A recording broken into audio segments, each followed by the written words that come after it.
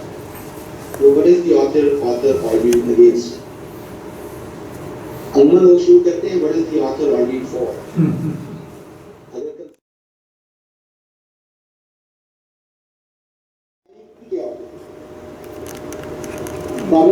ان کو شاید یہ پریشانی تھی کہ جو لو کی ایک عامیانہ قسم جو ہے وہ آج کل سمجھی جا رہی ہے, اور بہت سے مطلب ایسے کانٹیکسٹ میں لو کے لفظ کو استعمال کیا جاتا ہے جو اسے ایک طرح سے ڈاؤن گریڈ کرتا ہے. تو اس کی باقاعدہ ایک کلاسیکل جو گریڈیشن ہے وہ واضح کر دی جائے, اور اس میں جو درجے ہیں کسی حد تک وہ کسی حد تک کلیئر ہو جائیں, اور جو انسانوں سے ہماری محبت ہے وہ خدا کی محبت کے ساتھ کس جگہ کھڑی ہے وہ ان کا کوئی فرق واضح کر دیا. اچھا ٹھیک ہے.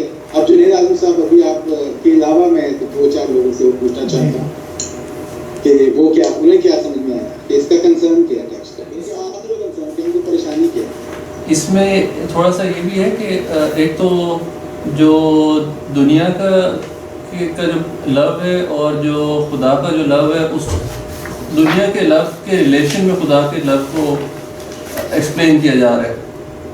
مطلب پورے ٹیکسٹ کے اندر آہستہ آہستہ جس طرح سے وہ اپنا آرگیومنٹ جو ہے وہ بنا رہے ہیں اس کے ساتھ ہر ایک کا مطلب دنیا کی ایگزامپلس کے ساتھ اس کو بلڈ کر رہے ہیں. جو مطلب اسپریچول جو لو ہے اس کی طرف جا رہے ہیں, جو لو افیکشن دنیا کی ہے, مطلب جہاں پہ وہ ایگزامپل دیتے ہیں ماں کی یا وری کیا صرف وری بتا کیا پریشانی ہے. یہ پیج نمبر 20 پر سوری آپ نے ٹیکسٹ سے بتائیں ٹیکسٹ میں کیا ہے, ٹیکسٹ میں کہاں پہ کہہ رہے ہیں. ٹیکسٹ پیج نمبر 20 یہ دو schools of thought ہے, idolaters and debunkers of human love.